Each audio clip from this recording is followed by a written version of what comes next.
Chers amis, eh bien bonsoir, j'espère que vous allez bien en cette belle journée.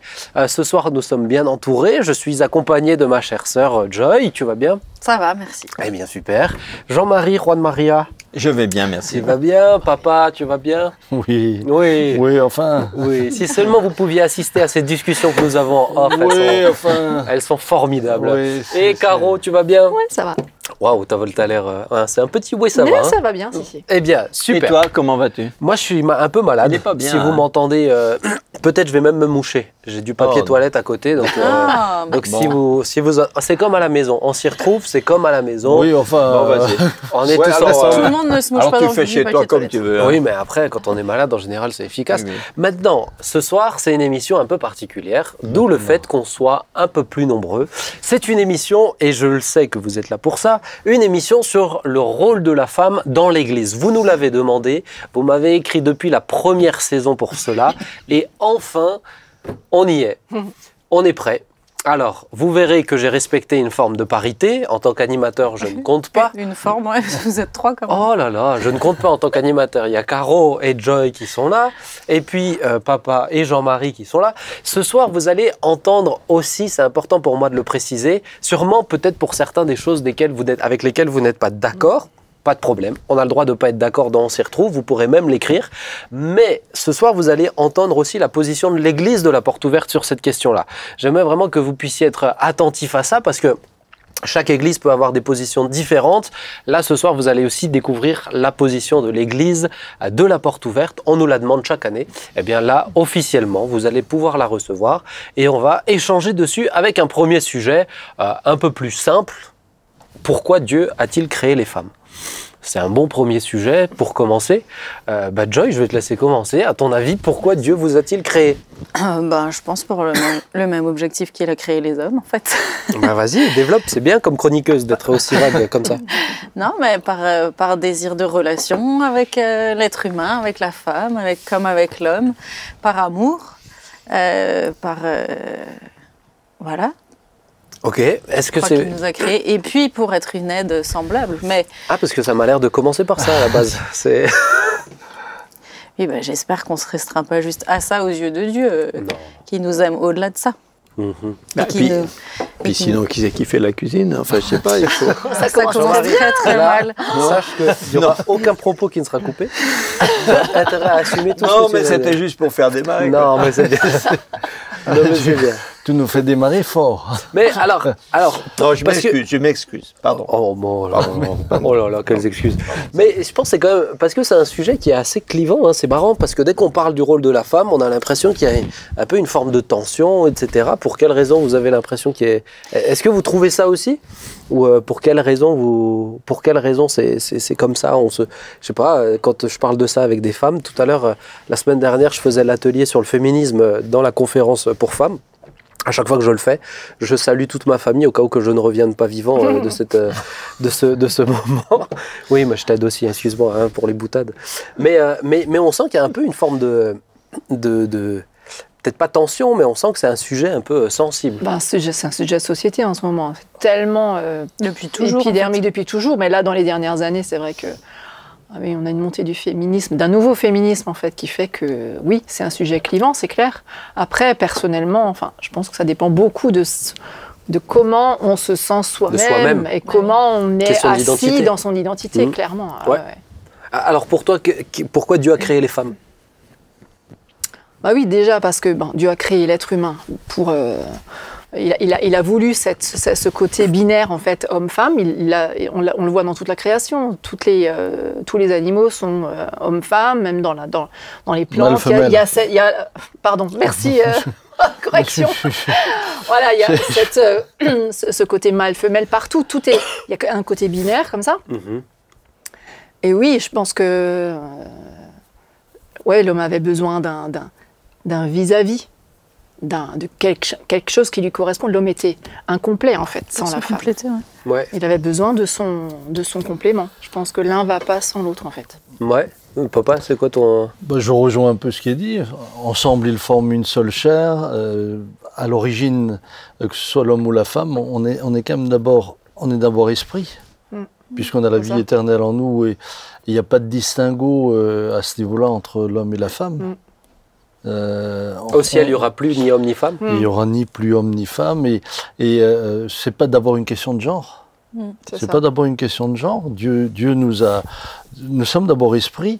Et puis ensuite, il y avait aussi une volonté de Dieu, c'est que Dieu nous a fait la grâce à l'homme et la femme de pouvoir,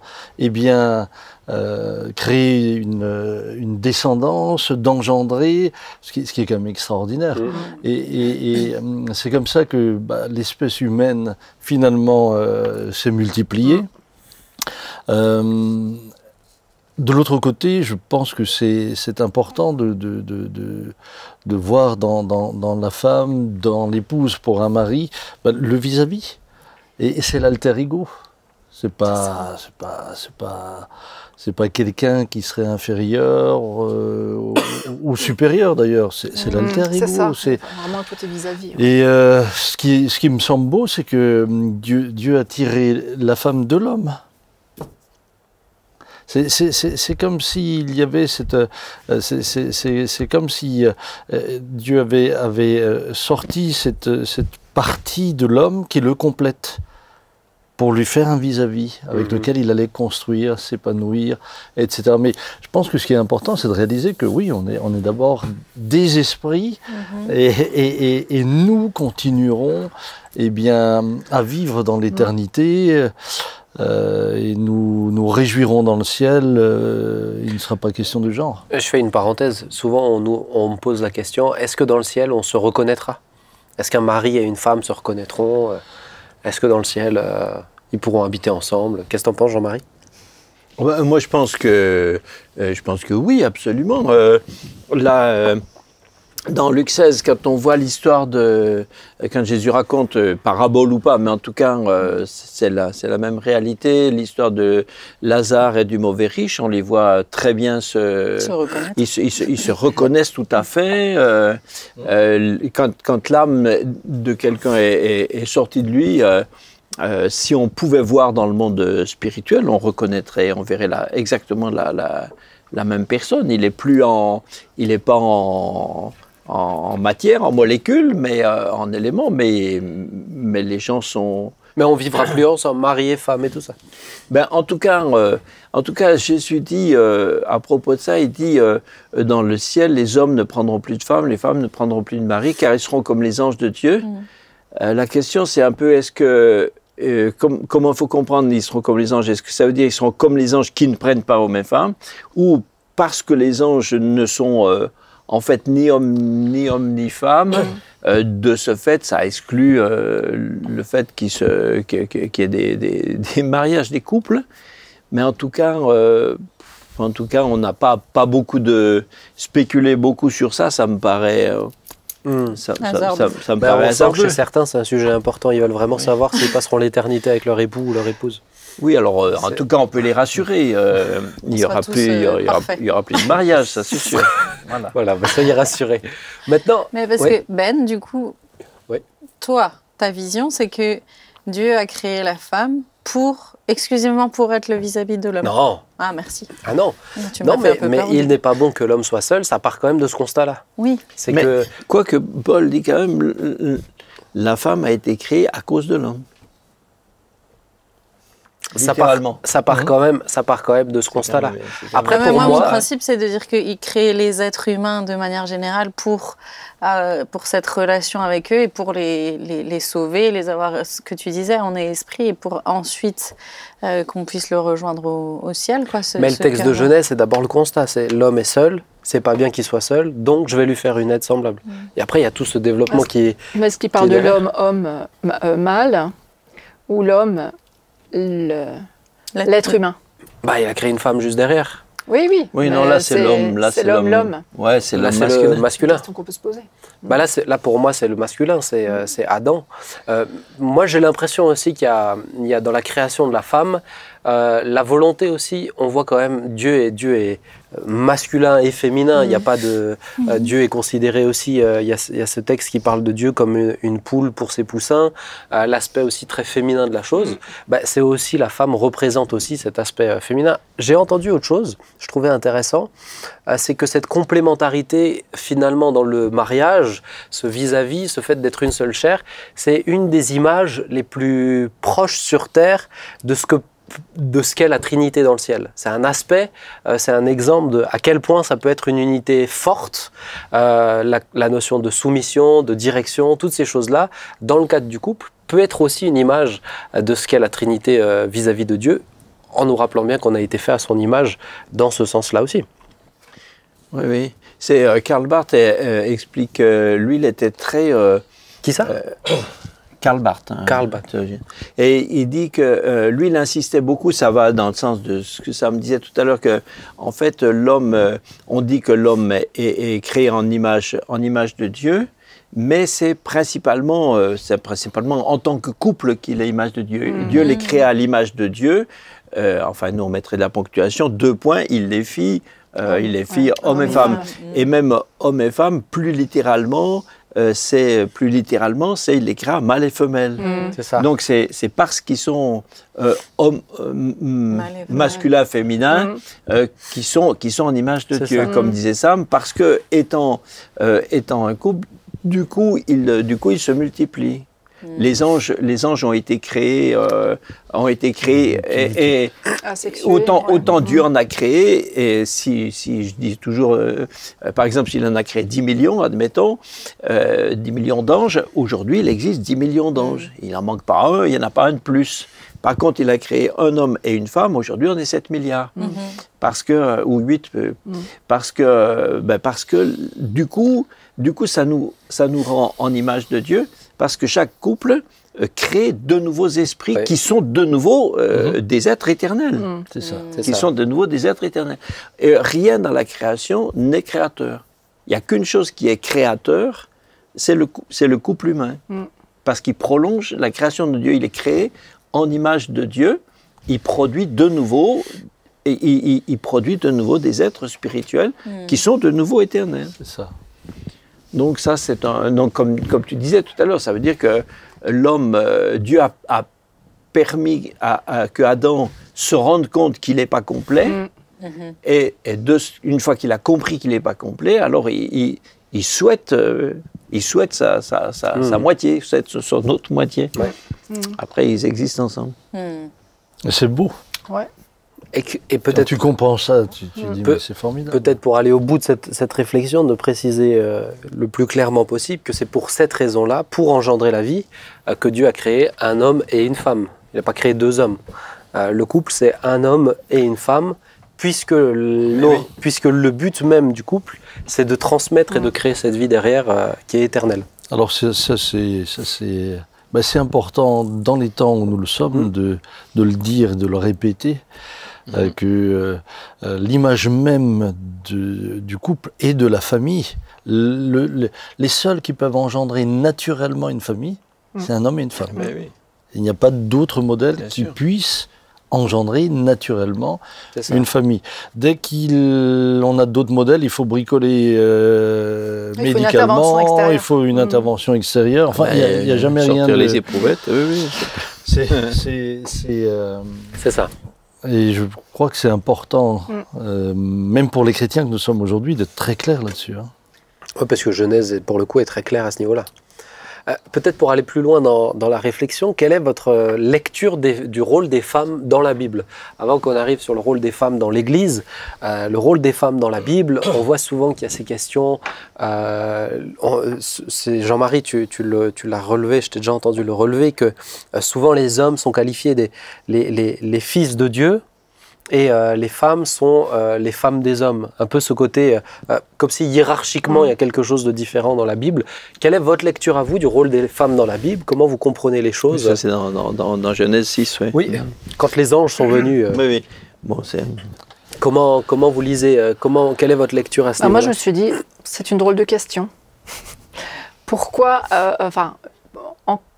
pour pourquoi les femmes joueraient-elles un rôle, en quoi le rôle des femmes serait très différent de celui des hommes? En fait, est-ce qu'il a quelque chose de vraiment spécial, le fait d'être une femme? Parce qu'après, on voit dans la Bible, il y a eu des hommes courageux, des hommes tordus, des hommes très spirituels, et il y a eu des femmes courageuses et des femmes tordues et des femmes très spirituelles.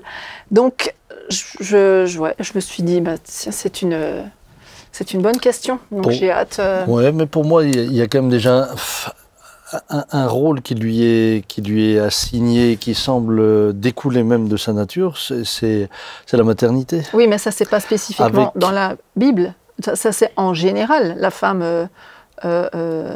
Oui, mais c'est comme l'histoire qu'on a de l'être humain, oui, on la connaît de la Bible. Et ça va quand même déjà définir des rôles. Comme celui d'un homme, naturellement, c'est d'être père. C'est assez général quand même. C'est très général. Qu'est-ce qu'il y a de vraiment spécifique? Oui, mais dans le quotidien, ça va quand même se traduire de manière très concrète. Dans le temps que tu passes avec les enfants, dans la priorité et même dans la sensibilité qu'une femme peut avoir. Moi, je dis souvent, quand tu regardes la condamnation de Adam et Ève face au péché, ce que j'allais dire, sur quoi Ève a été condamnée, c'est sur le fait d'être mère. Et sur quoi Adam a été condamné, c'est sur son travail. C'est pas sur le fait d'être mère, c'est sur la grossesse, quoi. C'est dans ça. C'est pas le fait d'être mère qui est la malédiction. Mais c'est dans ça. C'est la grossesse c'est plus son difficile, mandat particulier. Oui, c'est sûr. Avec un accouchement qui... Oui, avec la douleur, etc. Sans dire qu'une femme ne peut pas travailler. C'est pas que l'accouchement qui est pénible. Sans dire qu'une femme ne peut pas travailler, mais on voit quand même que la spécificité dans la Bible... Tant mieux. On voit quand même que la spécificité dans la Bible, c'est vraiment le côté être mère chez la femme. Et celle qui ne peut pas être mère, c'est une souffrance. Moi, je suis d'accord avec Ben. Je crois qu'on peut pas mettre exactement en vis-à-vis la paternité et la maternité. C'est pour une femme être mère, c'est pas ça la définit plus de manière existentielle. Plus qu'un homme d'être père. Je suis d'accord avec toi, parce que chez une femme, être mère, ça commence bien avant la grossesse. C'est pas la même chose. À 16 ans déjà, quand je voyais un bébé, je voulais être mère. Donc c'est quelque chose qui arrive tôt. Je te vois sourire, qu'est-ce que tu as envie de dire? Non, mais voilà, moi, à cause de notre discussion. J'ai été tata très tôt, et c'est juste cette notion d'être mère, c'est très fort chez la femme. Le besoin de maternité est fort. Peut-être pas chez toutes les femmes, non. Ça, c'est vrai. Mais quand tu vois la détresse dans la Bible de femmes qui ne pouvaient pas devenir mères, elle était terrible. C'était une souffrance. L'infertilité, c'est une forme de malédiction. L'infertilité, oui. Non, c'est difficile à vivre pour les femmes. Ah oui, c'est très difficile. Donc ça détermine quand même, entre autres, déjà un aspect aussi de son rôle. Parce que souvent on dira oui, mais c'était culturel à l'époque. C'est ça. Souvent, les adversaires diront oui, mais ce malaise et ce besoin, en fait, il est généré par une culture qui a rendu, qui a figé les femmes dans ce rôle. Mais je pense que c'est quand même même si la culture joue beaucoup, parce que tu as des cultures dans lesquelles être une femme qui voudrait avoir des enfants et qui n'en a pas, dans certaines cultures, c'est bien plus traumatisant que dans d'autres. Surtout quand les familles sont nombreuses, etc. Donc la culture joue, c'est sûr.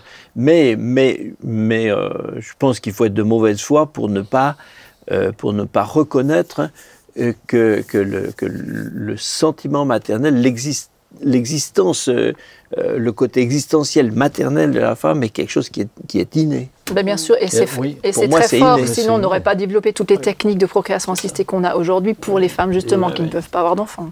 Moi peut-être la réflexion, c'est que j'ai l'impression qu'on essaye de lire les textes bibliques à travers le prisme de notre réalité de société actuelle. C'est-à-dire qu'il faut que la femme, elle rentre dans le même modèle que ce que l'homme peut faire. Donc oui, l'homme est père, la femme est mère, la femme est entreprenante, etc. Je suis tout à fait d'accord avec ça, mais on a quand même l'impression que dans les mandats que Dieu a accordés, les mandats sont différents. Mais ils sont complètement différents. Mais le mandat du père est super important. tout autant que Ouais, le rôle du père est aussi important que celui de la mère dans l'éducation de l'enfant. Mais si tu étudies les textes sur le père dans la Bible, bon, il n'y en a pas tant que ça, je trouve quand même. On voit plus l'homme qui travaille, l'homme qui porte. Oui, il y a des textes sur en tant que père. Tu vois Dieu le père. Bien sûr. Ouais, c'est vraiment ça. Mais le mandat, aussi, il est. Moi, j'ai l'impression qu'on essaye des fois de lire les. Pas nous, hein, mais qu'on essaye de lire les textes et on veut vraiment que ça colle avec ce que la société dit. C'est il faut vraiment, c'est l'égalité, c'est ce côté aussi très féministe de la pensée. Et on essaye de faire rentrer les textes bibliques dans une pensée qui peut être rapproché à l'idée féministe, là où pour moi, si on repart de zéro, une page vierge, on voit quand même que les mandats sont très différents et que de l'autre côté, ça n'empêche pas les femmes d'être épanouies. Tu lis la femme de Proverbe, c'est une femme qui entreprend, c'est une femme qui porte, c'est une femme qui gère, mais c'est une femme qui prend soin de sa maison. Ouais, c'est ça. Toutes ces choses-là. C'est complet, quoi. C'est pas juste un pan auquel elle est restreinte non plus. Après, la femme n'est pas forcément toujours restreinte non plus à certains rôles. Oui. Tu vois bien, par exemple, très souvent, on avait réduit la femme à la cuisine. Mais tu te rends compte que quand Jacob veut un plat, il ne dit pas à sa femme de le faire, il dit, tu dis à mon fils de le faire. Donc tu te rends compte que les hommes savaient cuisiner. Quand Jésus attend les disciples sur le bord, c'est lui qui leur prépare le repas. Donc là aussi, je pense qu'il nous faut faire attention de ne pas tomber dans des clichés, quoi. Oui, mais je pense que les religions nous ont pas vraiment aidés. Elles ont cantonné la femme. C'est-à-dire qu'elles ont parfois été réductrices. Oui, et je parle vraiment des religions dans le mauvais sens du terme, le côté religieux qui met un joug où il n'y a rien de vivant dedans. Mais c'était aussi lié au fait, et je pense que c'est un réflexe naturel. Je vais vous dire pourquoi je pense que c'est un réflexe naturel, c'est pas une révélation, mais comme dès le départ, la maman est celle qui nourrit. Dès le départ, celle qui allaite. Dès le départ, on reste aussi dans cette pensée de celle qui prépare. Ça fait partie. C'est son rôle. Je pense que la religion a plutôt, au-delà du rôle, parce que finalement, les rôles importe peu à partir du moment où chacun fait ce qu'il a à faire et que ça fonctionne. Ça marche. Mais le problème, c'était l'asservissement que ça a amené, en fait. C'est plus ça, la question. Et je pense que c'est pour ça qu'aujourd'hui, c'est un sujet tellement clivant. Ouais. C'est à cause de cet asservissement qu'il y a eu sur la femme, où, par exemple, pendant longtemps, une femme, pour avoir le droit d'aller travailler, devait avoir l'autorisation de son mari. Mais je ne sais pas si c'est... Oui, mais juste sur l'origine du phénomène, je ne sais pas si c'est la religion qui est d'abord fautive. Moi, j'ai souvent l'impression que c'est la culture qui a perverti les religions. Quand on était, ça m'avait fait un peu rigoler quand je suis arrivé au Tchad et on travaillait avec une ethnie qui était voilà, bon, c'est pas méchant, mais je veux dire, les hommes étaient vraiment machos, quoi. Ils étaient très, très machos. Mais je voyais que dans leur culture, il y a des rôles qui étaient inversés. Par exemple, j'ai jamais vu, c'est toujours les hommes qui repassaient. Et ils étaient fiers de repasser. Ils ne repassaient pas quelque part au fond de leur case en cachette. Ils repassaient devant la maison. Ils étaient fiers de repasser.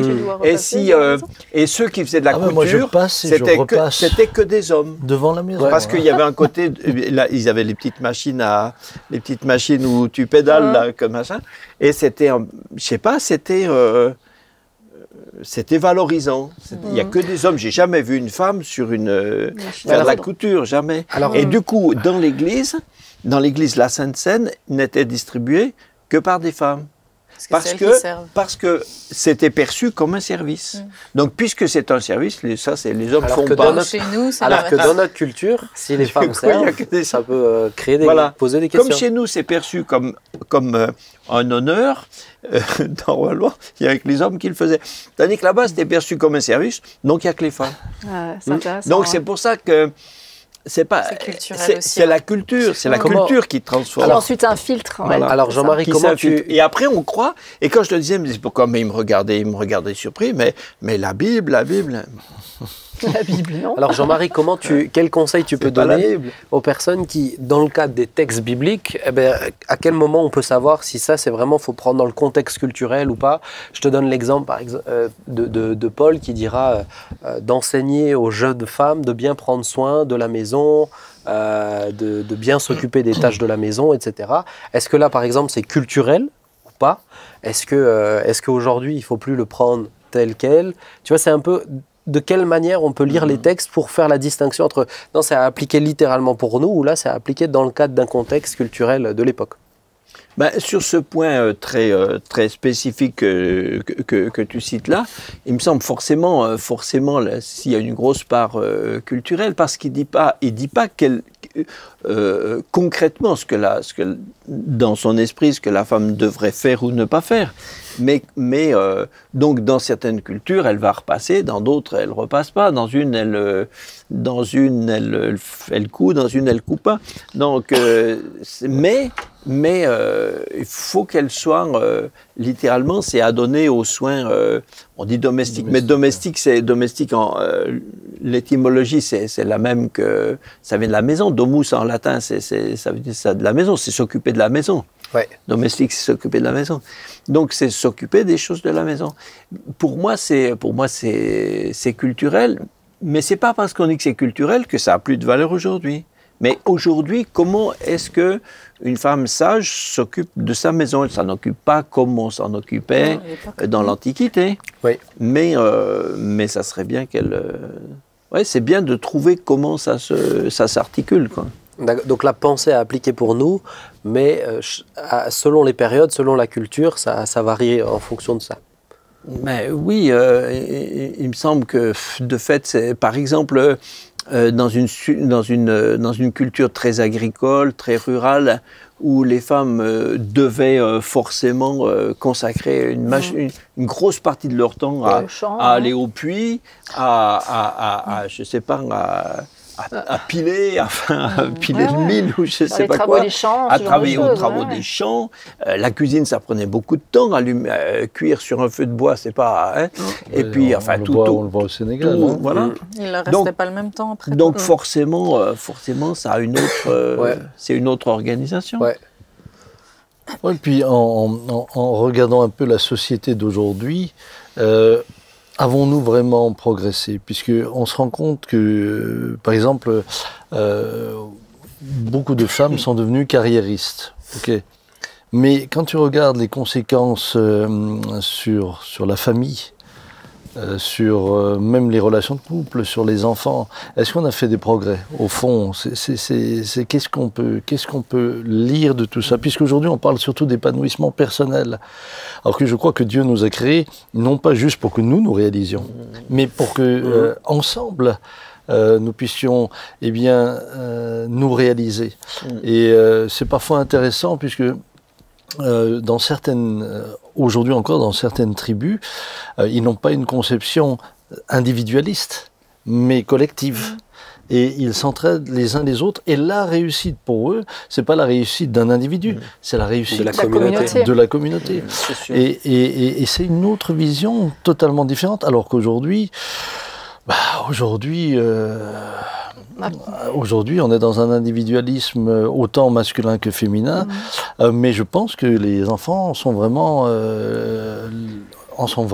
des victimes. Après, je sais pas... Pardon. Ensuite, quand on veut inverser les rôles, c'est ce qu'on disait tout à l'heure, le rôle que Dieu donne au début dans la Genèse, où tu le vois littéralement l'homme, c'est que l'homme doit travailler la terre. L'homme doit et la condamnation, c'est justement qu'il va sur le travail. C'est difficile. C'est sur le travail que ça va être difficile. Autant donc je pense qu'il y a un juste. Ça ne veut pas dire qu'une femme ne peut pas faire de carrière. Mais non, pas du tout. Mais c'est la vision pour moi d'ensemble. Si je peux donner mon ressenti personnel, ou en tout cas mon expérience personnelle en tant qu'épouse, maman qui travaille et qui sert aussi dans l'église, c'est que j'aime mon travail, j'aime servir à l'église et tout, mais je suis tranquille de le faire quand je sais qu'à la maison, tout est bien, tout est en ordre, les enfants sont bien. si je pars de la maison et que, je sais pas, les filles, il y a un problème ou tu vois, ou que j'ai pas fait ce qu'il fallait pour elles, je vais pas partir avec autant de joie et aussi... C'est ton mandat premier, quoi. Oui, c'est vrai que ça, c'est inscrit pour moi. Et j'aime. Alors, mais ce qui est génial, c'est que c'est vrai, on a le temps pour combiner le tout. Enfin, on a le temps, on s'organise pour. Je bosse pas à temps plein. Oui, vous avez fait des choix. On a fait des choix. Ouais. C'est ça. C'est sûr que... Alors pour moi, c'est vrai que c'est un luxe, hein, le temps partiel. En tout cas, ça permet d'avoir cette vie de famille où je peux prendre soin vraiment de mon chez-moi, mais à côté, de travailler et puis de servir aussi. Mais comme tu le dis, tu le ressens quand même que ta priorité se trouve dans le fait que les enfants soient bien, soient heureux. Tu fais d'autant mieux le reste. C'est ça. Tu as pas priorisé ton travail au détriment de tes enfants. C'est ça. Après, je pense qu'il peut y avoir des femmes qui sont aussi bloquées dans des situations parce qu'il y a eu des choix à un moment donné ou parce que c'est pas elles qui sont spécialement carriéristes, mais parce que ensemble, par exemple, on s'est endetté pour une maison et qu'on est obligé de travailler et que parfois ça impose de nouveau des choix de se dire ok, est-ce qu'il faudrait peut-être pas downsizer, revendre la maison, avoir un emprunt plus petit, etc. Et c'est vrai que là je travaille aussi depuis longtemps, mais c'est vrai que j'ai fait depuis longtemps aussi le choix du travail à temps partiel, même si j'ai travaillé tout un temps à temps plein, et puis qu'apraprès il y a de nouveau des saisons, on peut de nouveau travailler davantage. Saisons, en fait. Mais c'est vrai que si je m'étais vraiment posé la question à un moment donné de me dire est-ce que je dois pas complètement m'arrêter parce qu'il y avait des circonstances à la maison qui faisaient que, et c'est vrai que si aujourd'hui je dois faire un choix, il est fait. Même si financièrement ça veut dire devoir tailler. Mais juste peut-être encore une chose, c'est vrai que aussi dans le fonctionnement du couple, si maintenant moi je dois aller servir à l'église, je sais que mon mari il va prendre le relais aussi à la maison. Enfants, c'est ça. On a un fonctionnement ensemble qui fait que lui, il cuisine aussi. Donc, c'est un peu l'exemple cliché, mais j'ai aussi tout à fait... Je peux partir tranquille, sachant que lui, il prend le relais. Qu'il va se débrouiller et qu'il n'y aura pas de problème. Sans problème. C'est ça. Donc, c'est aussi un fonctionnement de couple qui te permet de le parce faire. Que, alors, dans 2 semaines, vous allez voir une émission sur le rôle de l'homme. On va voir que le rôle de l'homme, c'est aussi un rôle de direction, un rôle de chef. Et si, dans ce cadre-là, ça fonctionne bien, dans les tâches à accomplir, on trouve l'équilibre et ça marche bien. J'aimerais qu'on passe un cran au-dessus maintenant. Et juste sur le rôle des femmes dans la Bible, parce que du coup, on n'est pas resté sur ça vraiment. Mais... parle, c'est toi qui tu gravites autour. Non, mais je trouvais que ce que Caro, elle disait, c'était très bien. En fait, t'as différentes femmes qui ont joué différents rôles à différents moments, où Dieu les a utilisées. Il y a quelqu'un qui est arrivé, du coup, je vois. Non, c'est ton mouchoir. Et comme différents hommes ont joué différents rôles, en tout cas dans l'histoire biblique. Vous m'excuserez. Et du coup, c'est vrai qu'en ça, je trouvais que la réponse, elle était difficile à donner de manière globale parce que... Ok, donc tu es revenu dessus pour dire que finalement c'est difficile. Parce qu'en fait, on n'en a pas beaucoup parlé du rôle de la femme dans la Bible. Mais je voulais dire que Caro avait raison. Merci, c'est tout. On voit quand même, pour peut-être courtement, tu as quand même eu des femmes qui ont joué des rôles essentiels à certaines périodes, etc. Mais c'est toujours la même chose. Je pense que la question doit être abordée globalement. On ne peut pas juste s'arrêter sur un verset, parce que je vois les hommes souvent s'arrêter sur un verset, et puis à partir de là, c'est la loi des Mèdes et des Perses, et puis les femmes en prennent un autre, et c'est la loi des Mèdes et des Perses. Non, on s'inscrit dans un contexte, on s'inscrit dans un ensemble. Et ce qui est beau, c'est toujours la complémentarité. Moi, j'aime bien Esther sans Mardoché, ça fonctionnait pas. Mardoché sans Esther, ça marchait pas. Moi, je suis impressionné par Déborah. Déborah, où tu rends quand même qu'il y a elle a une culture de l'honneur pour le roi. Elle dit, mais si c'est moi qui vais, tu vas être déshonoré. Ou Jézabel. Merci. Dans un autre genre. Oui, mais sincèrement, sans... Et regardez quand même, il a plu à Dieu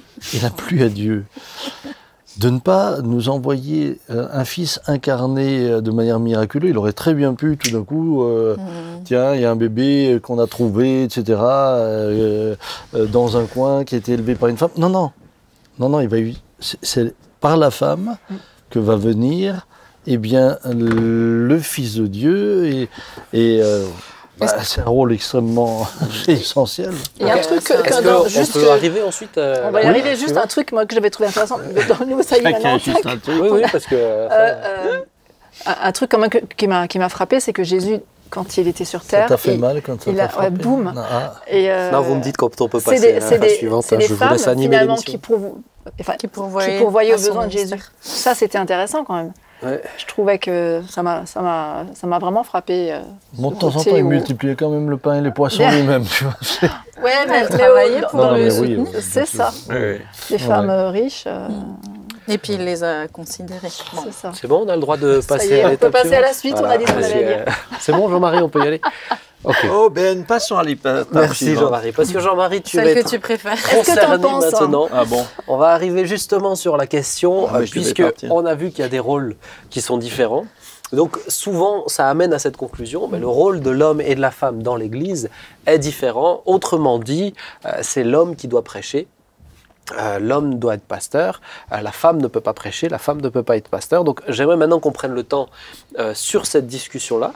Avant d'aller plus loin, je relève quand même que souvent on dit mais on a empêché aux femmes de parler dans l'assemblée, etc. Maintenant, il faut quand même rappeler que c'est le christianisme qui a permis en grande partie une dimension d'émancipation de la femme dans le cadre religieux, puisque quand Paul dit « je ne permets pas à la femme de parler dans l'assemblée », ça veut dire qu'elle est dans l'assemblée, là où du temps de la religion, dans le judaïsme, elle n'était même pas là. C'était pas enseigné, ouais. Donc il y a déjà un pas qui a été fait en avant. Donc on va aller sur ce sujet-là, sur ce terrain un peu glissant. Jean-Marie, t'en es conscient. Mais comme dit, l'idée ce soir, c'est d'exprimer... Jean-Marie, c'est entre nous, on ne dira rien à personne. L'idée ce soir, c'est vraiment d'exprimer la pensée aussi, la position de l'Église chez nous, notre compréhension de ces textes-là. Donc on va y aller. Souvent on utilise le texte de Timothée. Ah, il est bien, oui. Alors, allons-y. Est-ce que tu peux je peux pas y couper de toute façon. Est-ce que tu peux nous lire, nous donner un petit peu ton interprétation, et puis ensuite on va abonder dans ce sens-là. En tout cas, tu as raison de rappeler que effectivement, au niveau planétaire, toutes les sociétés sont machistes naturellement. Chez les hindous, tout ce qu'une femme peut espérer, c'est se réincarner en homme. Et dans l'islam, certains versets que je ne rappellerai pas tout de suite montrent que, voilà. Donc en fait, le paganisme est aussi asservissant pour la femme, etc. Donc, quoi qu'on en dise contre le Nouveau Testament, contre Paul ou je ne sais quoi, tu as absolument raison de rappeler que le christianisme seul est libérateur pour la condition féminine.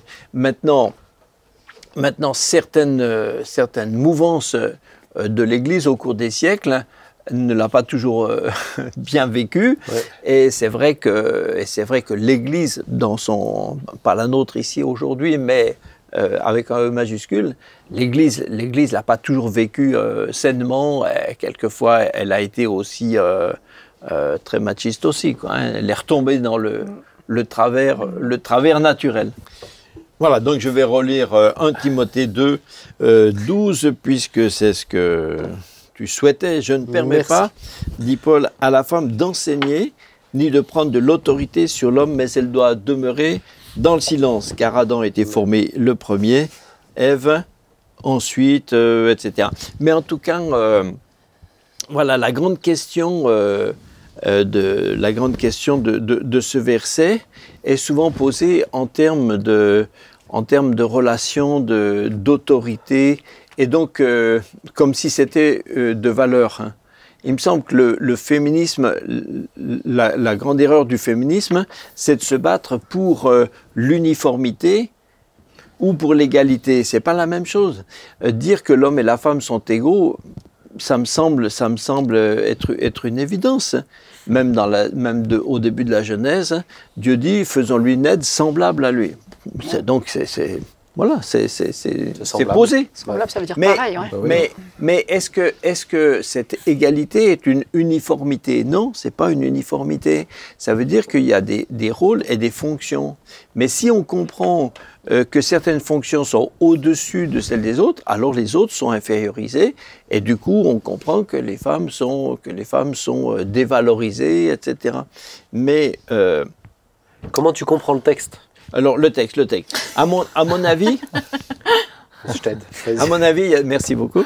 Il y a deux, oui, parce que j'étais parti loin. Bon, donc, il y a deux façons. C'est en train de noyer le poisson. Il y a, non. Il y a deux façons un peu différentes de lire ce verset.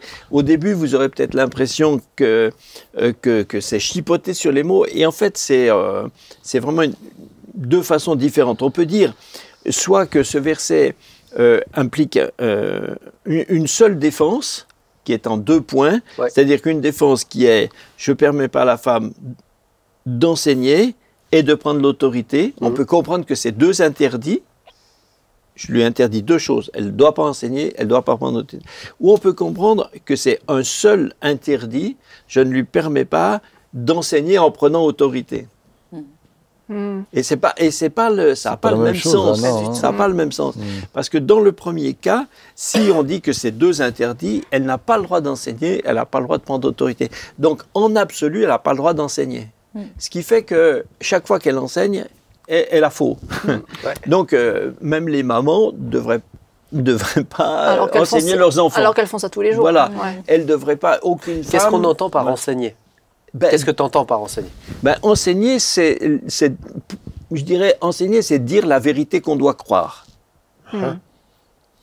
Donc, dans presque toutes les églises évangéliques, au moins 9 sur 10, à l'école du dimanche, c'est des mamans. Et ces mamans font pas de la garderie. Elles sont en train de fabriquer l'église de demain. C'est ça. Au moins les 2 tiers Pas des que des membres mamans. de toutes nos églises ont été gagnés à l'évangile par des mamans dans les écoles du dimanche. Nos premiers évangélistes, il faut être clair, ils ne sont pas sous des chapiteaux, dans des trucs extraordinaires. Nos premiers évangélistes, c'est les mamans. Parce que une des Et justifications, nos premiers enseignants. c'est oui, non, mais là c'est pour des enfants. Là, c'est dans le cadre de l'Église. Oui, mais... Je me fais l'avocat mais de du ces... diable. Oui, mais- Non, pas du diable, de ces gens-là. Ouais. Vous comprenez bien que c'est pas ma position. Mais... Pas des Juste, rétros. C'est pas Mais- que des mamans, je trouve, dans les monitrices, c'est aussi des femmes. C'est souvent des femmes, Oui, mais oui, pas oui. forcément que des Des- mamans. ouais, Bien c'est sûr. ça. Enfin, je disais des Oui, mamans, oui. je veux dire Bah, des nous, on jeunes a- filles et des des dames, mamans. ouais. Quoi. Mais Ok. maintenant, qu'est-ce que tu pourrais dire à ce niveau-là? Est-ce que ce texte est applicable que dans le cadre des adultes? Et non, effectivement. Ben, en tout cas, il dit pas. Et si c'était 2 interdits, si c'était en absolu l'interdiction d'enseigner, il pourrait pas aussi parallèlement dire aussi, j'exhorte les femmes plus âgées à donner de bons enseignements aux plus jeunes. Là, si on parle d'adultes, qui parlent de nouveau à des Ouais. adultes. Ou alors, il aurait dû dire d'enseigner dans tel cas, sauf que il n'a pas dit ça. Et général. Donc je crois que le vrai, c'est la deuxième hypothèse qui est la bonne, c'est je ne permets pas d'enseigner aux femmes d'enseigner en prenant autorité. C'est-à-dire que globalement, leur rôle est un rôle qui est un rôle d'aide, exactement comme depuis la Genèse, une aide semblable. Donc en qualité, en valeur, elle est exactement au même niveau. Il n'y a pas de hiérarchie de valeur, mais les fonctions sont différentes. La fonction de l'homme est une fonction plus naturellement de direction. Et voilà, donc c'est pas les femmes qui définissent. Par exemple, dans l'Église locale, c'est pas à des femmes de définir la doctrine, par exemple. Mais elles peuvent prêcher. C'est pas la seule doctrine. chose. Mais elles peuvent la prêcher. Voilà, moi ça me gêne. Alors je vais vous dire très honnêtement que j'ai un peu changé sur ça. Mais je vais venir sur ça, Il y a- sur le fait qu'on a changé aussi. Il y a quand je me suis Il a converti. changé. Non, on a changé. Alors Ah. moi je reconnais que j'ai changé. Quelques-uns, il y a des Tu gens qui ont reconnais que dit. tu es faillible, c'est bien. Oui, oui. D'autres auraient besoin. Mais je me c'est souviens pas grave. que quelqu'un avait dit il y a que les imbéciles qui n'évoluent pas. Exactement. Mais donc, C'était pas mais ça aussi- c'était un C'est un dicton, quoi. Hein. Je crains que je sois... Et... Est-ce que c'était le mot imbécile? Je suis pas sûr, tu vois. Il y en avait un autre. Moi, j'ai entendu un D'accord. autre. Oui, alors, mais donc... Si on peut revenir au sujet. Oui. Non, c'est une... T'as évolué. J'ai évolué. Il y a 14... Moi, j'ai connu l'Évangile il y a bientôt 50 ans. Les églises étaient quand même... j'allais dire, on était... Les églises évangéliques, et peut-être plus particulièrement pentecôtistes, on était quand même relativement légaliste, un peu sectaire et un peu machiste. Et macho. Ouais, faut pas avoir peur des mots. Et macho. Oui, mais alors je pense qu'il faut même les églises pentecôtistes, il faut les remettre dans leur contexte. Oui. On avait quand même une image, et la plupart des pentecôtistes issus du catholicisme avaient une image absolument masculine.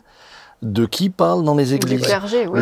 L'évêque, le prêtre, oui, bien sûr, tout le monde, c'était que des hommes. Donc ensuite, on était dans une société dans laquelle le rôle de la femme et le rôle de l'homme étaient à l'époque encore compris totalement différemment d'aujourd'hui. Par contre, les mêmes qui... insistent sur le passage de 1 Timothée 2, n'ont pas de mal à envoyer des missionnaires, des femmes missionnaires en Afrique. Enseigner des hommes africains, enseigner des adultes, etc. Là, ça leur pose pas de problème. Et moi, ça me pose quand même question.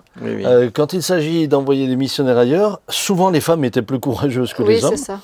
Et elles partaient et elles enseignaient. Et plusieurs l'ont fait en portant des fruits, des fruits extraordinaires. Mais même si vous regardez en France, même le pentecôtisme en France a été dans beaucoup d'endroits porté par des femmes qui ont eu une influence très forte. Mais l'Église, papa de l'APO, a aussi évolué à ce niveau-là. Laisse-moi aller au bout. Un des éléments aujourd'hui qui nous est soulevé, c'est mais maintenant vous avez une autre position. Parce qu'on est dans un contexte féministe. Et donc, vous vous adaptez à la société. Alors, pas du tout. Comment tu perçois ta propre évolution? Alors, moi, est-ce que je le perçois comme une évolution ou est-ce que tout simplement parce que la culture a toujours été celle-ci, on était inscrit dans une culture d'église.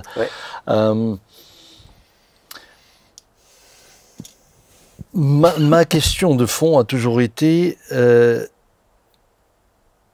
est-ce que la femme revendique une position ou est-ce qu'elle est juste en train d'exprimer ce que Dieu lui a donné? Moi, je reconnais que le Seigneur a donné à certaines sœurs bien des qualités pour enseigner, pour partager, pour prêcher l'évangile. Elles l'ont, manifestement. Il y a des fois, j'aurais préféré que certains hommes se taisent et que j'entende la sœur, puisque c'est pas parce qu'on est de sexe masculin qu'on a la capacité d'enseigner. Non.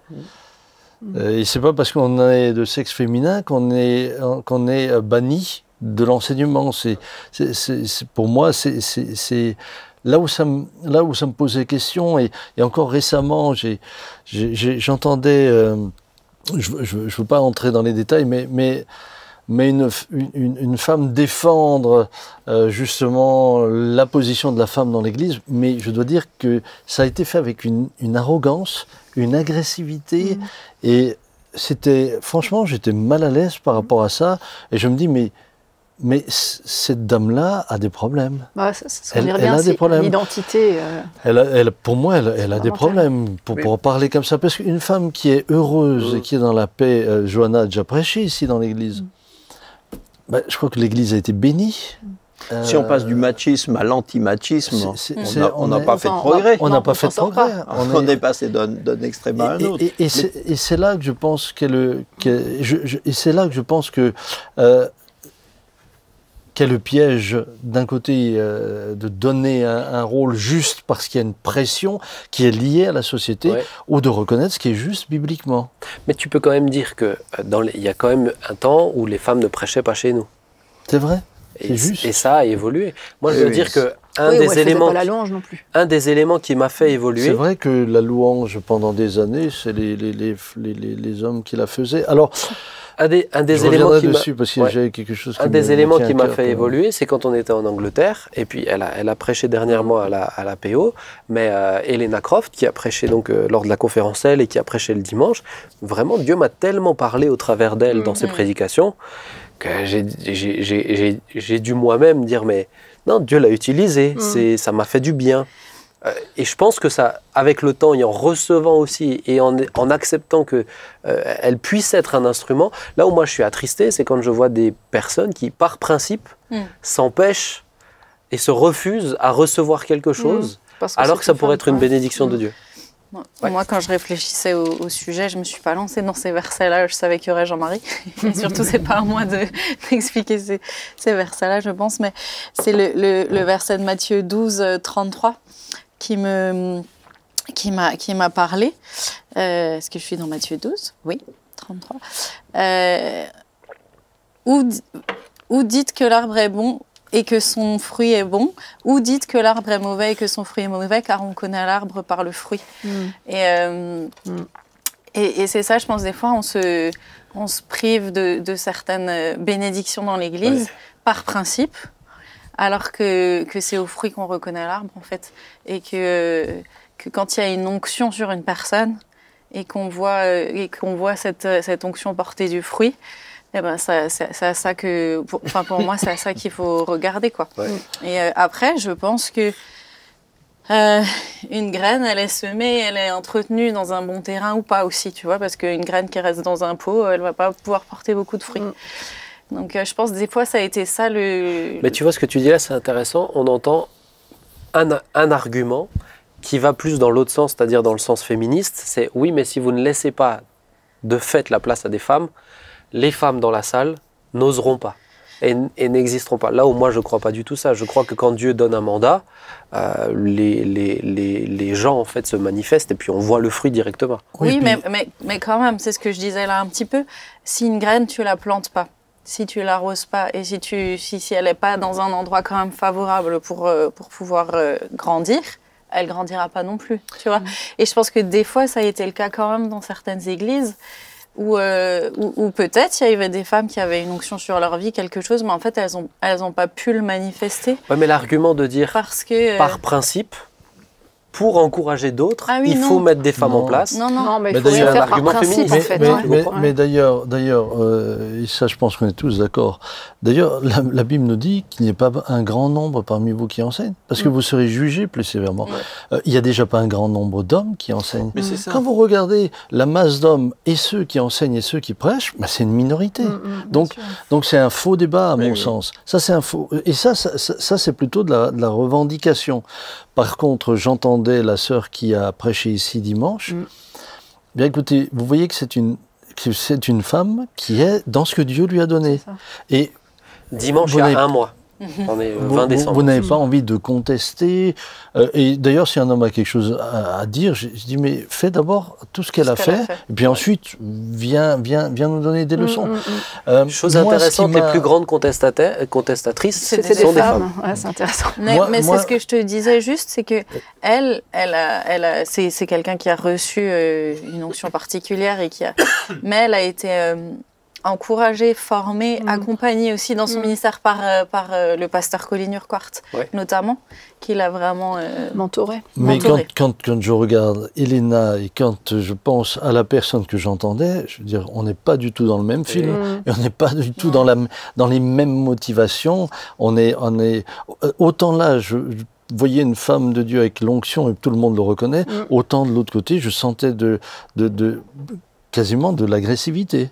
Et ça, c'est à mon sens déplacé. Maintenant, puisque tu me posais aussi la question, pourquoi on a évolué, etc., il y a un texte qu'on a beaucoup lu et sur lequel on passe tous, et c'est Marc.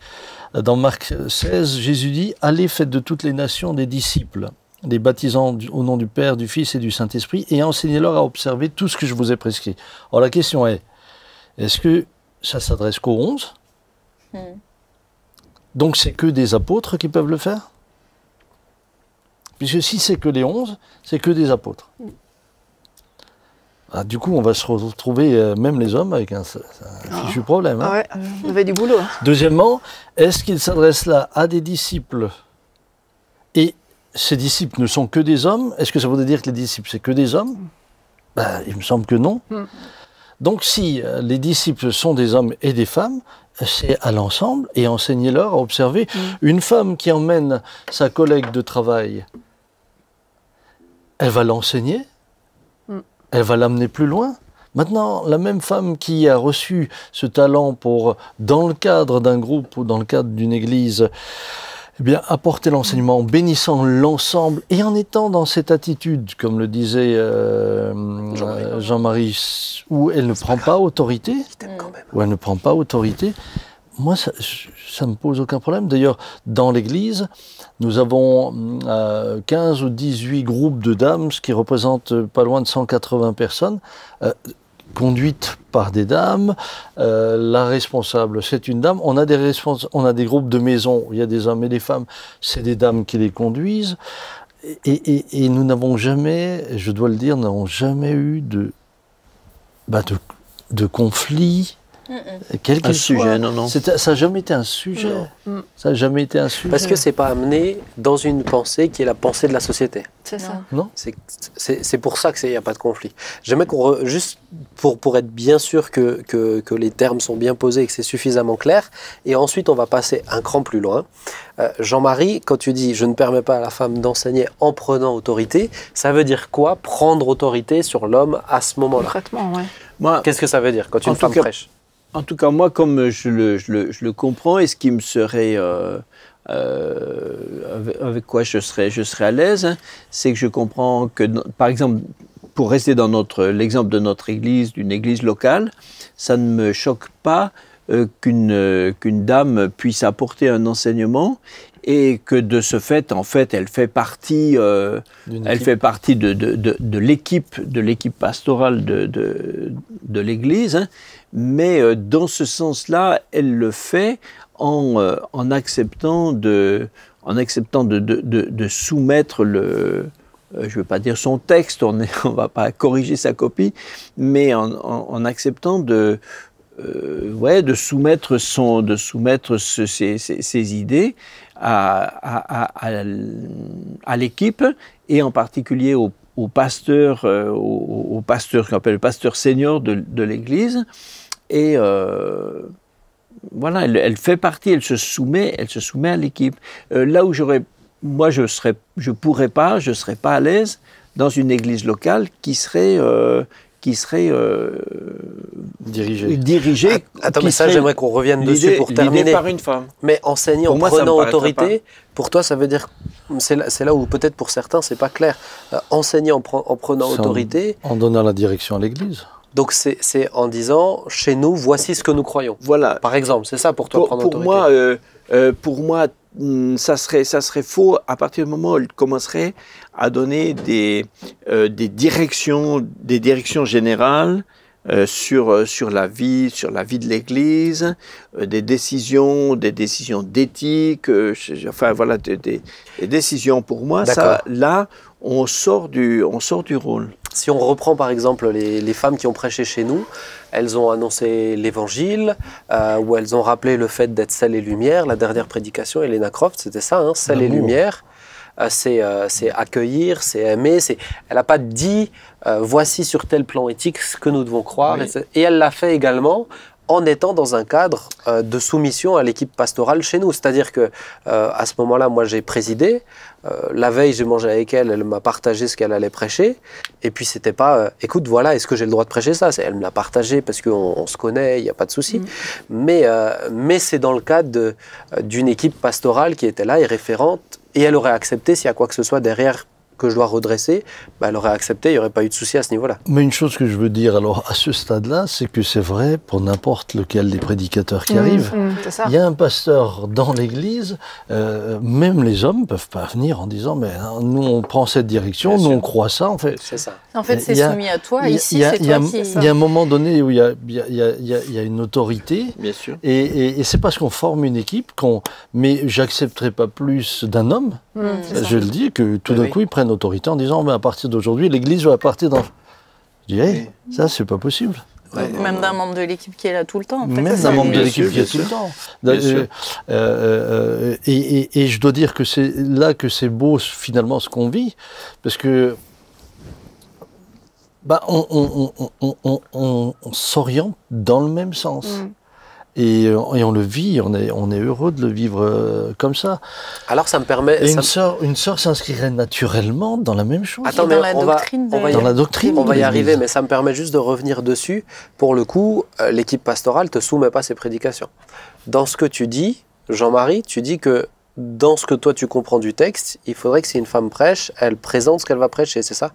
En tout cas, pas forcément, concrètement pas forcément. Si on sait qu'on est, En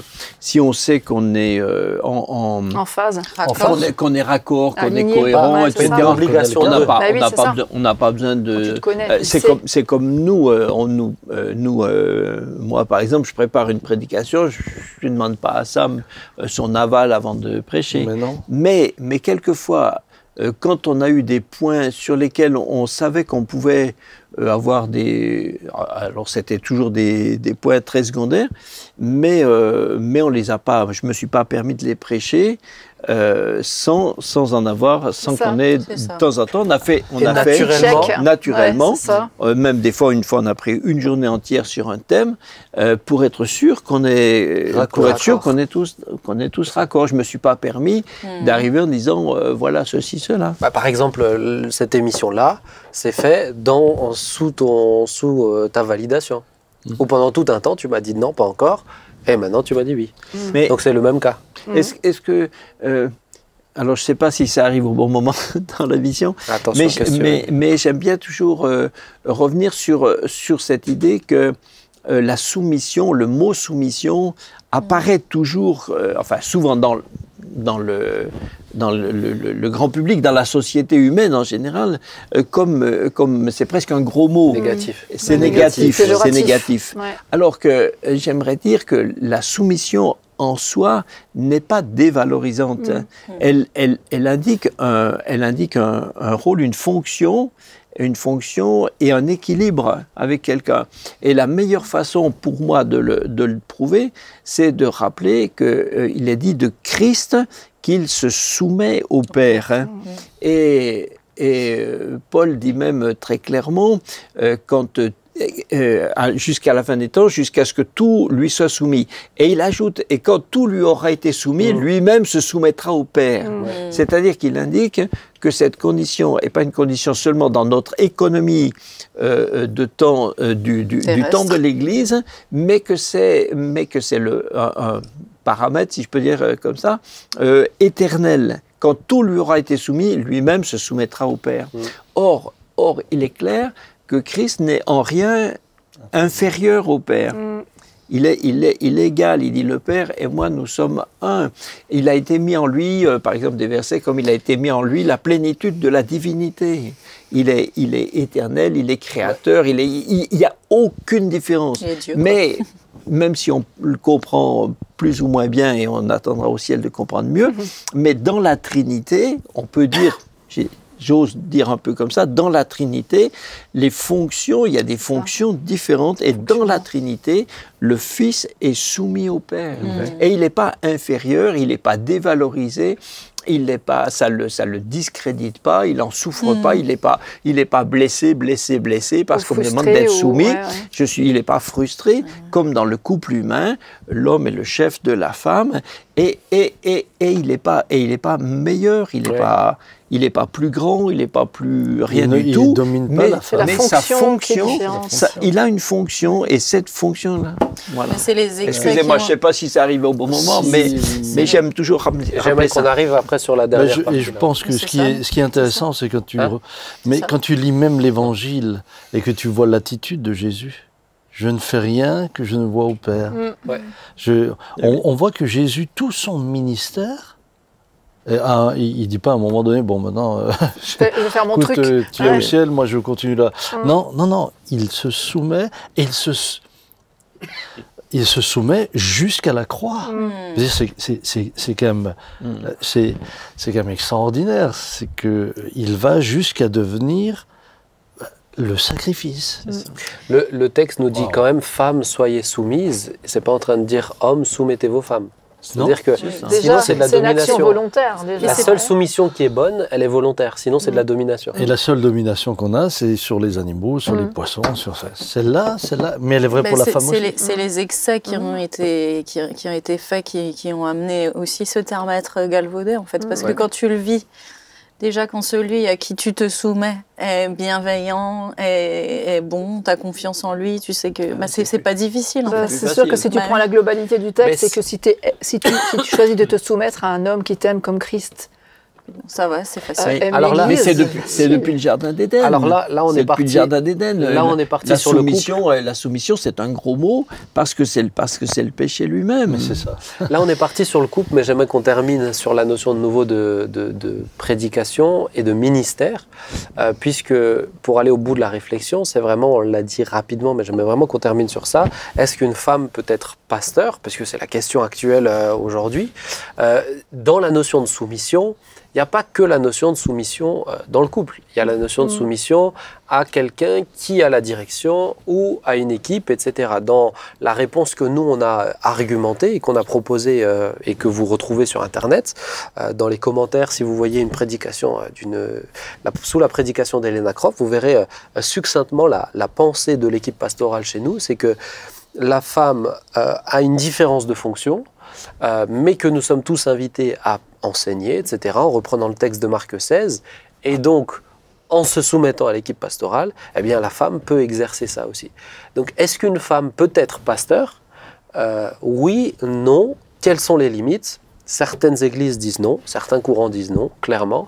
Nous, on n'est pas dans cette position-là. Donc les questions, et papa, je vais te laisser surtout de la place, c'est est-ce qu'une femme peut être pasteur chez nous? Oui, non. Si oui, pourquoi il n'y a pas de femme qui est pasteur actuellement? Ça, c'est une question qu'on nous pose beaucoup. Alors, moi, dans le contexte de tout ce que nous avons dit, parce que je pense que c'est important de le dire dans le contexte de tout ce que nous avons dit, pour moi, une femme qui se retrouve dans l'équipe pastorale ne me pose aucun problème. Non seulement parce que le fait d'être femme ne la disqualifie pas, mais parce qu'elle va enrichir, de par sa réflexion, de par sa sensibilité, également l'équipe pastorale. Et ça on le vit, on le vit déjà. Et c'est vrai dans n'importe quel groupe humain d'ailleurs. Mais c'est vrai dans n'importe quel groupe humain. Cependant, ce qui est clair pour moi, c'est que je rejoins entièrement Jean-Marie. Pour moi, la femme ne doit pas être le pasteur principal de l'Église. D'ailleurs, Jésus, qu'on le veuille ou non, moi je vois quand même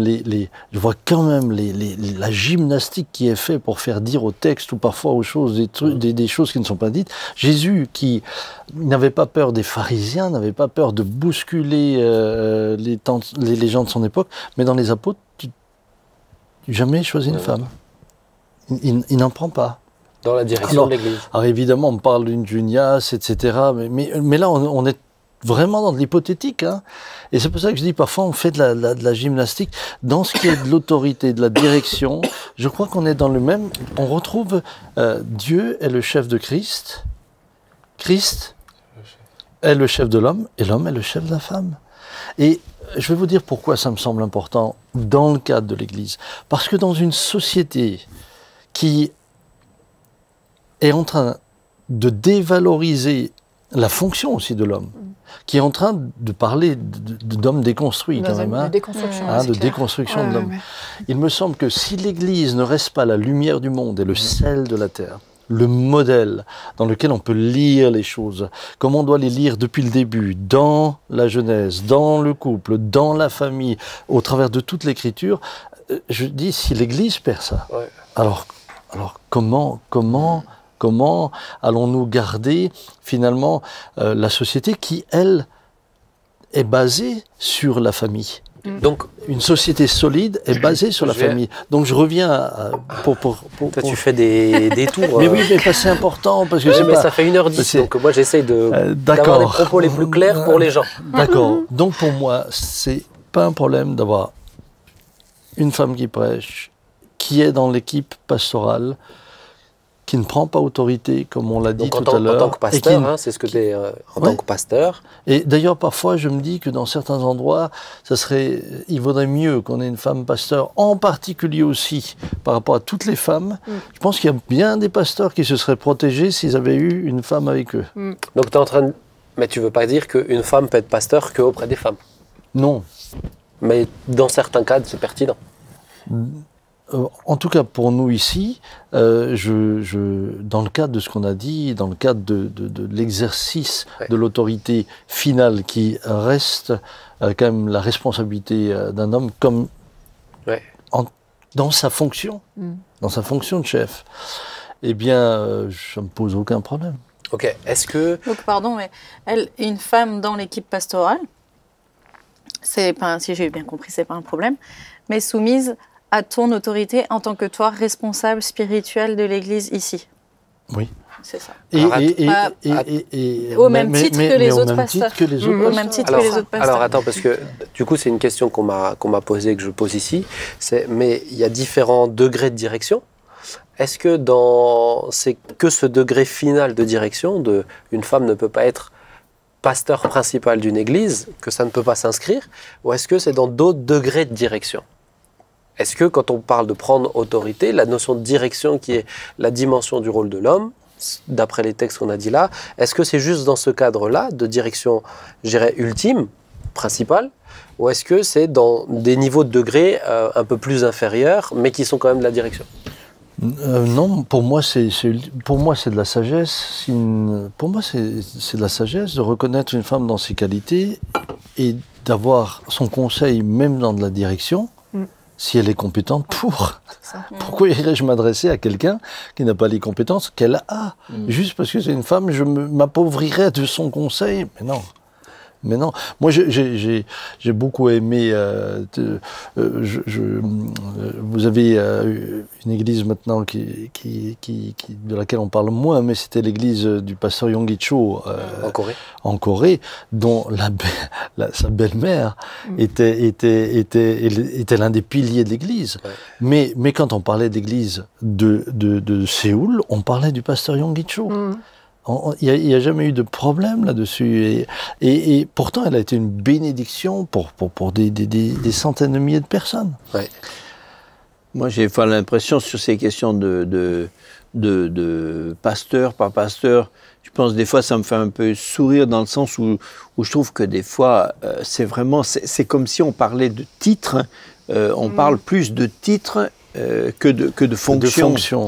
C'est-à-dire que, comme chez nous, par exemple, on a cette dame dont Sam parlait, qui est responsable de l'ensemble de 18 groupes de dames, c'est-à-dire qu'elle s'occupe à peu près de 200 personnes, et chez nous, on l'appelle la responsable des groupes, de ces groupes.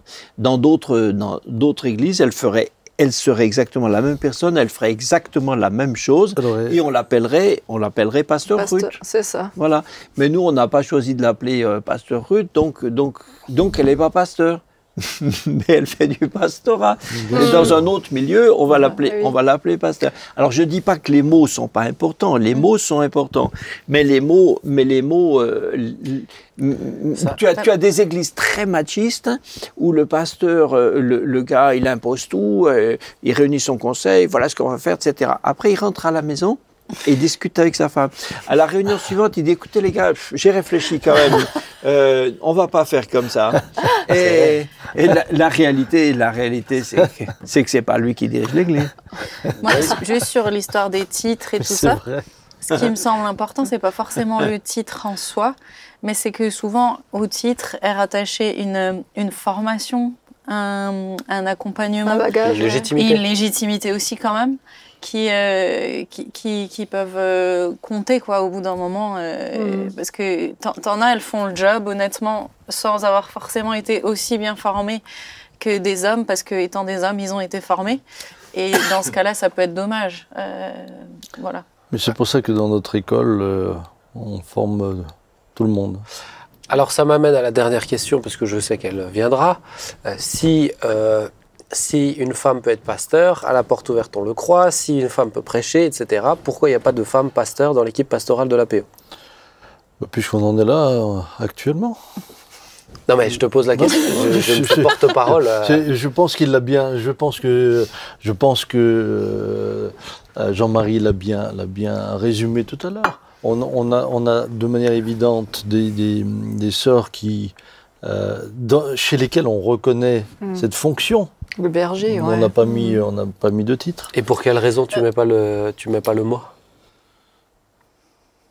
Mais puisqu'on est dans la réflexion qui nous a amené à cette émission.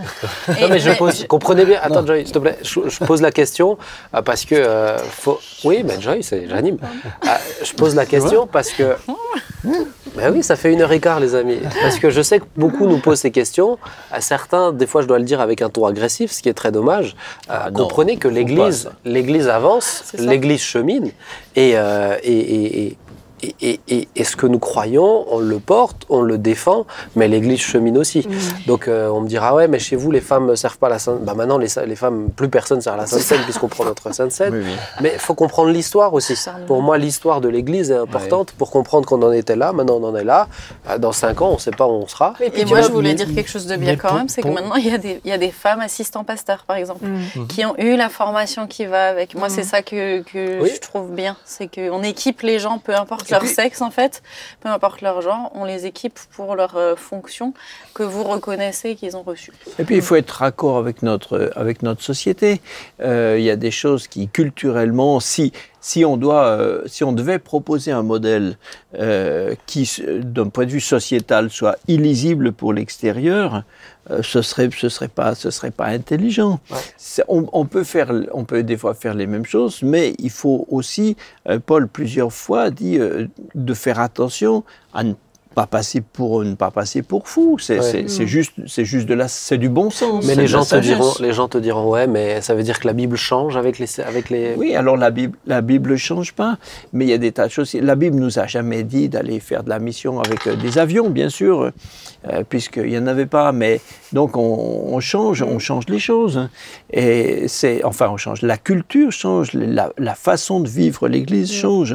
Mais être cohérent avec le monde dans lequel on est, c'est juste du bon sens. Si on faisait de la louange avec juste un harmonium sous prétexte qu'on faisait comme ça il y a 80 ans, on passe juste pour des dinosaures. Et voilà, c'est idiot. Pourquoi ne pas faire de la musique contemporaine? Pourquoi ne pas être dans un modèle sociétal qui soit lisible? C'est pas un compromis. Et on ne croit pas que c'est en désaccord avec ce que la parole de Dieu dit. C'est pas un compromis, c'est juste du bon sens. Et on ne le formule pas et on ne le formalise pas non plus à cause de la pression de la société. Voilà. Peut-être c'est intéressant quand même de le... En tout cas, tant que Dieu me fait la grâce d'être là, moi je résisterai toujours à ce que je sens ne pas être juste, ne pas être bon. Et c'est pas le féminisme qui nous amène là-dedans. Ah mais absolument pas. Peut-être c'est intéressant quand même de préciser que, tu l'as mentionné plusieurs fois, par contre, on croit que c'est important, au vu du contexte, de réaffirmer le rôle de l'homme aussi, dans le cadre de l'Église chez nous. Bien, et l'Église elle-même doit donner ce reflet à la société dans laquelle nous sommes. Ça pour moi c'est capital. Mais encore une fois, on parle de fonction, on ne parle pas de valeur. C'est ça. Ça veut dire que tu ne laisserais pas une femme prêcher qui dirait, je ne sais pas, qui serait pasteur principal de son église? Ça me poserait plus de problèmes, ouais. Au vu justement de ce qu'on croit dans le texte. Maintenant, je vais vous dire, ça me poserait plus de problèmes s'il y avait des hommes qui pouvaient l'être. Ouais. Moi, j'ai connu une église dans laquelle la sœur s'est retrouvée à diriger, mais il y avait sincèrement personne d'autre. Mais regardez l'intelligence de cette femme. Ouais. Elle faisait venir des frères comme Reinhard Bonnke, elle faisait venir énormément. Mon père était de ses serviteurs qui allaient régulièrement parce qu'elle le faisait un peu à défaut. Elle le faisait à défaut. Et j'ai actuellement le cas. Où moi-même, je suis en train d'encourager un lieu, mais celle qui est le pilier de l'endroit et qui permet maintenant à ce lieu de se développer, c'est une sœur. Et peut-être que Dieu avait parlé à 4 ou 5 hommes avant qui ont tous dit non et que finalement elle a dit oui. Mais c'est une sœur. Oui, et voilà. là, ça me pose, me pose aucun problème. Ou une femme qui, par exemple, prenons le cas de Helena Croft, par exemple, qui est pasteur aux côtés de son mari. Admettons, elle se retrouve veuve, je ne lui souhaite pas, mais elle se retrouve, son mari décède, elle se retrouve à la tête de l'Église. Là, on est dans autre chose. Voilà, je pense aussi qu'il y a des cas particuliers, probablement. Moi, ce qui m'inquiéterait, ça serait que parce qu'on s'ouvre simplement à des notions qui sont des notions justes par rapport à masculin et féminin, ce qui m'inquiéterait, ça serait que l'Église entre guillemets, j'allais dire, se féminise. C'est-à-dire qu'on perde la notion de ce qu'est l'homme vraiment. Et puis toute la richesse. Et voilà. Et c'est des fois le danger, c'est que certaines églises sont parties quelque part, je pense, sous une pression féministe, et finalement, ça devient des églises très féminisées. Je ne veux pas dire qu'elles sont moins bien, qu'on y vit moins bien, qu'on y prêche moins bien, c'est pas ce que je veux dire. Mais il reste que dans la Bible, masculin, ça ne veut pas dire féminin. Et le monde d'aujourd'hui ne prône pas l'égalité, mais l'uniformité. Donc ça veut dire, en gros, ce que les mouvements féministes amènent, c'est à ce que masculin et féminin n'existent plus. Ouais. Or ça, c'est une perte essentielle pour les deux, pour tout le monde. Parce que la richesse, elle est justement dans cette dualité. Parce que l'homme est, comme on l'a dit au début, l'homme genre humain existe dans cette bipolarité. Ouais. Chers amis, c'était très intéressant. Ça va l'exercice, tu t'en es sorti? Oh, écoute... Non mais on pourrait continuer à parler. J'espère en tout cas que, bien aimé, ça vous a aidé à comprendre notre position dans un premier temps, puisque le but ici, c'est de parler déjà et que vous vous sentiez comme à la table avec nous. Et peut-être, dans un deuxième temps, ça vous a amené des réflexions bibliques, théologiques sur les textes. Sachez-le, on a pris le temps de réétudier les textes, de recreuser, de reposer à nouveau les choses. Donc, on le dit avec beaucoup de conviction et on est très à l'aise aussi avec cette position-là. Donc, si vous voyez des femmes prêcher chez nous, arrêtez de nous dire « Oh, la porte ouverte a changé ». Non, ça fait bien des années qu'une femme peut prêcher chez nous. Maintenant... Une fois par an, en tout cas, pour l'instant. Juste pour nuancer. Il y a des quotas, une fois par an.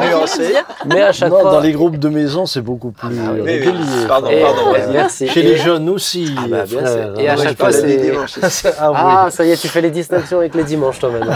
Tu veux te contredire. Ce qui est sûr, c'est qu'on chemine, on avance, et puis moi, j'ai vu beaucoup de progrès dans l'église de la Porte Ouverte, je dois le dire. En étant revenu d'Angleterre, l'église a vraiment évolué petit à petit à ce niveau-là. Donc, Ça m'a fait beaucoup de progrès.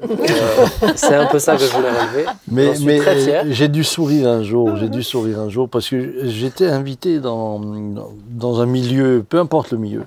Et puis, j'avais une évangélisation. Tu as été bon, des personnes sauvées, des guérisons, etc. Et tout le monde étaient enthousiastes. Donc, ils ont voulu me réinviter. Mais entre deux, une sœur a prêché chez nous le dimanche matin. Donc, ils m'ont appelé pour annuler. Parce que je laisse prêcher une femme. Par contre, ils étaient enthousiastes pour mon frère et ami Reinhard Bonke.